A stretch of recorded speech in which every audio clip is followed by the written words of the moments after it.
हरि ओम श्री गणेशाय नमः। ओम नमः शिवाय। अष्टमो अध्याय देवासुर युद्ध। ब्रह्मा जी बोले, हे तात, इस प्रकार देव दानव की सेनाओं का घोर युद्ध मैंने तुमसे वर्णन किया। अब उन दोनों सेनाओं के युद्ध तथा कार्तिकेय तारकासुर के युद्ध का वर्णन सुनो। देव दानव के विनाशकारी उस घोर संग्राम में तारकासुर ने शक्ति द्वारा इंद्र पर प्रहार किया, जिससे घायल होकर इंद्र तत्क्षण हाथी से मूर्छित हो पृथ्वी पर गिर पड़े। वज्रधारी इंद्र उस समय निश्चेष्ट हो गए। इसी प्रकार बलवान असुरों ने अपने युद्ध के कौशल से लोकपालों को पराजित कर दिया। दूसरे देवगण भी युद्ध में दैत्यों के तेज को न सह सकने के कारण पराजित हो इधर उधर भागने लगे। इस प्रकार रण में अपना पराक्रम प्रदर्शित कर असुर गर्जना करने लगे तथा सिंहनाद करते हुए कोलाहल करने लगे। इसी समय क्रोध में भरे हुए वीरभद्र ने अपने गणों के साथ रणस्थल में वीरमानी तारकासुर को प्राप्त किया।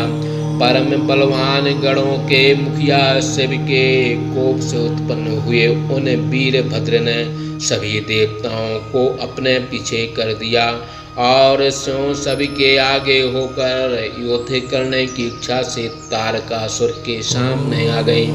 तब वे सभी प्रमथ गण तथा दैत्य गण उत्साह में भरकर उस रणस्थल में एक दूसरे पर प्रहार कर युद्ध करने लगे। रण में कुशल वे परस्पर एक दूसरे पर त्रिशूल, चाकू, पास, खड्ग, परशु एवं पट्ट से प्रहार करने लगे। वीरभद्र के त्रिशूल से आहत हुआ दैत्य मूर्छित होकर पृथ्वी पर क्षण भर के लिए गिर पड़ा। फिर वह दैत्य सप्तम तारक मूर्छा त्याग कर बड़ी शीघ्रता से उठकर वीरभद्र पर बलपूर्वक शक्ति से प्रहार किया। इधर महाबलवान वीरभद्र ने भी अपने घोर तीक्ष्ण बाणों से तारकासुर पर प्रहार किया। दैत्यों के अधीश्वर महाबलवान तारक ने भी रणभूमि में वीरभद्र पर शक्ति से प्रहार किया। इस प्रकार युद्ध विद्या में कुशल वे दोनों ही नाना प्रकार के शस्त्रों से एक दूसरे पर प्रहार करते हुए युद्ध करने लगे। फिर उन दोनों वीरों में सबके देखते देखते अत्यंत रोमांचकारी घनघोर द्वंद्व युद्ध होने लगा।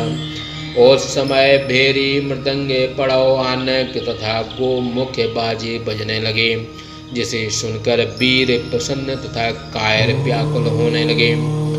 इस प्रकार बड़ी सावधानी के साथ वे दोनों बोध तथा मंगल के साथ बड़े वेग से युद्ध करने लगे। क्रोध में भरकर एक दूसरे पर प्रहार करते हुए वे एक दूसरे को जर्जर करने लगे। इस प्रकार वीरभद्र को तारकासुर के साथ युद्ध करते देख हे मुनि नारद, तुम स्वयं वीरभद्र के पास जाकर कहने लगे। नारद बोले, हे वीरभद्र, हे महावीर, आप सभी गणों में श्रेष्ठ हो। तुम इससे युद्ध करना छोड़ दो, क्योंकि तुम्हारे द्वारा तारक का वध शोभा नहीं देता। नारद की इस प्रकार की बातें सुने गणाग्रणी वीरभद्र रोष में भर गए और हाथ जोड़कर तुमसे कहने लगे। वीरभद्र बोले, हे महाप्राज्ञ, हे मुनिवर, तुम मेरे श्रेष्ठ वचन सुनो। मैं इस तारक दैत्य का वध अवश्य करूंगा। तुम मेरा पराक्रम देखो। जो वीर अपने स्वामी को युद्ध भूमि में ले आते हैं वे नपुंसक तथा घोर पापी हैं और रण क्षेत्र में नष्ट हो जाते हैं। वे असद्गति प्राप्त करते हैं, उनको नरक अवश्य प्राप्त होता है। मुझे आप वीरभद्र वीरों में श्रेष्ठ समझो। फिर ऐसा कभी मत कहना। जो वीर शस्त्रास्त्रों से छिन्न भिन्न होकर निर्भय हो युद्ध करते हैं, वे इस लोक में तथा परलोक में प्रशंसा के पात्र होते हैं तथा सर्वत्र उन्हें अद्भुत सुख प्राप्त होता है। विष्णु आदि सभी देवगण मेरा वचन सुने। आज मैं इस तारक को पृथ्वी के स्वामित्व से रहित कर इसका वध करूंगा। आज यह पृथ्वी निश्चय ही तारक से रहित हो जाएगी। इस प्रकार त्रिशूल धारण किए हुए वीरभद्र प्रमथ गणों के साथ मन में शिव का स्मरण कर तारकासुर के साथ युद्ध करने लगे। उस युद्ध स्थल में त्रिशूल धारण किए वृषभ पर चढ़े हुए त्रिनेत्र एवं महावीर गणों के साथ वह वीरभद्र शोभित होने लगा। सैकड़ों गण कोलाहल करते हुए वीरभद्र को आगे कर निर्भय हो दानवों के साथ युद्ध करने लगे। इसी प्रकार तारकासुर के अधीन रहने वाले मदोत्कट महावीर राक्षस भी क्रोध में भरकर गणों का मर्दन करते हुए युद्ध करने लगे। इस प्रकार गणों का उन दैत्यों के साथ बहुत बड़ा विकट संग्राम बारंबार होने लगा। फिर अस्त्र चलाने में महाकुशल गण एक दूसरे को प्रहस्त करते हुए विजयी हो गए। तब गणों में से पराजित हुए वे दैत्य रणभूमि से विमुख हो दुखी एवं व्याकुल होकर भागने लगे। इसी प्रकार अपनी सेना को व्यथित तथा पराडमुख देखकर तारकासुर क्रोध में भरकर शिव देवताओं के साथ युद्ध करने के लिए चला।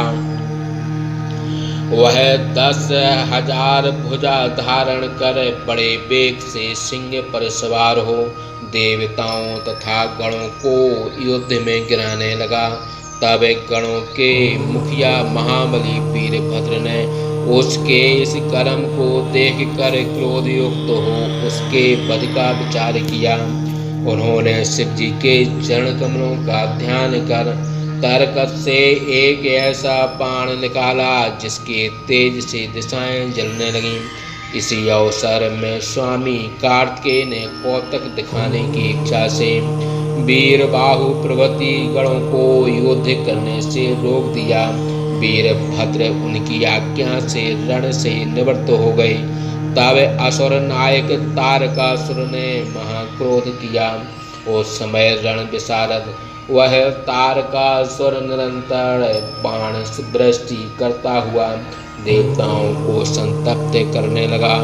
इस प्रकार दैत्य सेना का अधिपति वह तारकासुर अपना पराक्रम दिखाते हुए देवताओं से अजय हो गया।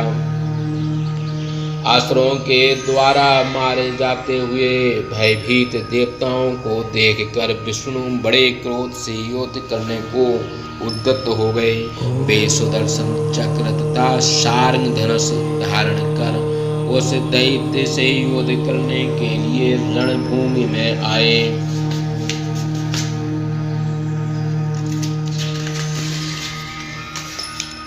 पुनः हे मुने, सबके देखते देखते तारकासुर तथा विष्णु का महाघनघोर युद्ध होने लगा। विष्णु ने बड़े वेग के साथ गदा उठाकर तारकासुर पर प्रहार किया। तारकासुर ने भी अपने बाणों से उस गदा के 2 टुकड़े कर दिए। तब देवताओं को अभय देने वाले भगवान अच्युत अत्यंत क्रुद्ध हो गए। उन्होंने शार्ंग धनुष से छोड़े गए बाणों से उसे असुर पर प्रहार करना प्रारंभ कर दिया, किंतु वह अद्भुत वीर तारकासुर भी अपने तीक्ष्ण बाणों से विष्णु के समस्त बाण शीघ्रता से काट दिया और अपनी शक्ति से बड़े वेग के साथ विष्णु पर प्रहार किया। उसके प्रहार से मूर्छित होकर विष्णु पृथ्वी पर गिर पड़े। फिर क्षण भर मूर्छित होने के बाद चेतना प्राप्त कर सिंहनाद करते हुए जलती हुई अग्नि के समान तेजस्वी चक्र सुदर्शन से उस असुर पर प्रहार किया। उस चक्र सुदर्शन के प्रहार से आहत होकर वह असुर मूर्छित हो पृथ्वी पर गिर पड़ा। फिर वह असुर नायक तारक उठकर बड़े वेग के साथ अपनी शक्ति से चक्र सुदर्शन को काट डाला और उसी महाशक्ति से अच्युत पर प्रहार किया तथा महाबलवान विष्णु ने नंदन नामक तलवार से उस प्रहार किया।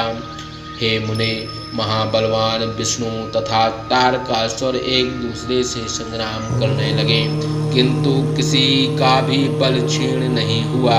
इस प्रकार से प्रतिभाषा टीका सहित से महापुराण के अंतर्गत द्वितीयोरुद्र संहिता के चतुर्थ कुमार खंड में देवतीर्थ सामान्य योद्ध वर्ण नामक अष्टम अध्याय समाप्त। बोलिए शंकर भगवान की जय।